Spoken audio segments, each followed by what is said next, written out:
Hey everyone, I'm Nick Fora, Search and Rescue Coordinator with the Union County Sheriff's Office.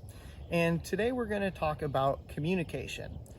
In the 10 essentials that we often refer to with wilderness or backcountry preparedness, navigation is generally number one. I like to add with that communication because I think they're equally important, especially in helping us as search and rescue help you if you get in trouble.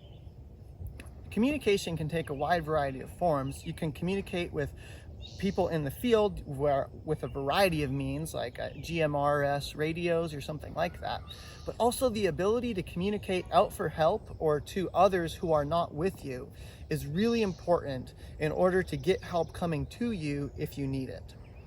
One of the primary ways that we get communication from the public and that the public communicates with each other is with a cell phone. Technology is rapidly developing, especially in regards to satellite connectivity on cell phones. And if you have a newer cell phone that can connect to satellite, I really encourage you to look into those features and see what all the capabilities are. And if you're not sure if your cell phone can or not, really encourage you to look into it because there's a lot of really great features, particularly if an emergency, being able to call for help via satellite if you don't have phone service. Along with the cell phone, as I've said before and will continue to say again, having the ability to charge it in the field is critical if you're going to rely on it, and also conserve the battery. Use airplane mode to turn off the cellular connection when you don't need it. That will help the battery last a lot longer. Also, there's other things that you can do like adjusting your screen brightness or not using your phone when you don't need it out in the woods to help it last longer. There's some other ways that we can communicate, such as this Garmin InReach device. There's a lot of other brands out there now that do similar function where it interfaces with your phone or independently and can communicate via satellite to other people in your contacts list or to us as search and rescue if you need help.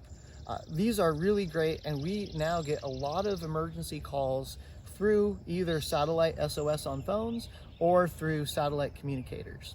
If you go out in the wilderness areas and spend a lot of time in places with poor phone coverage, I really encourage you to explore the different options as far as those types of communication devices.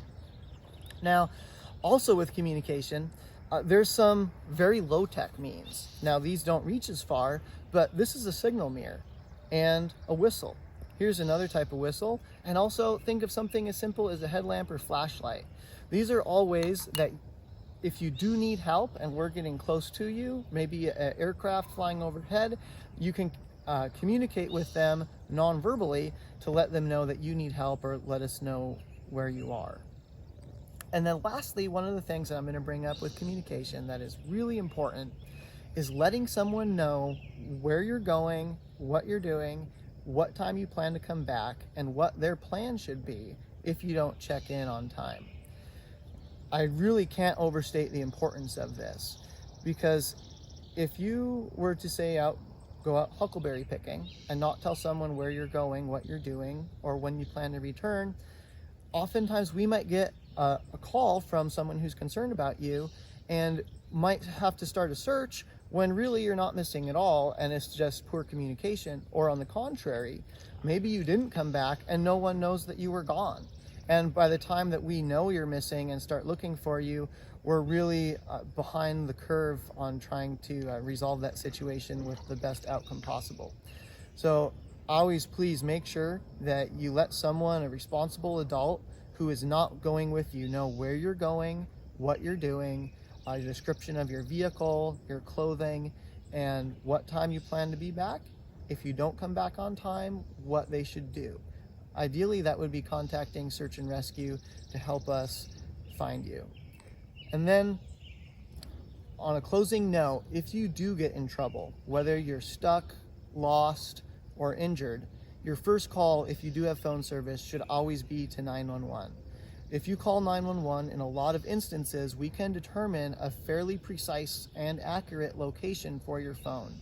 And that helps us get to you so much faster than if you were to call a family member or friend and just describe your location. it's much more difficult and very imprecise for us to try and determine your location from historical calls. So always tell someone where you're going, and if you do get in trouble, always make 911 your first call.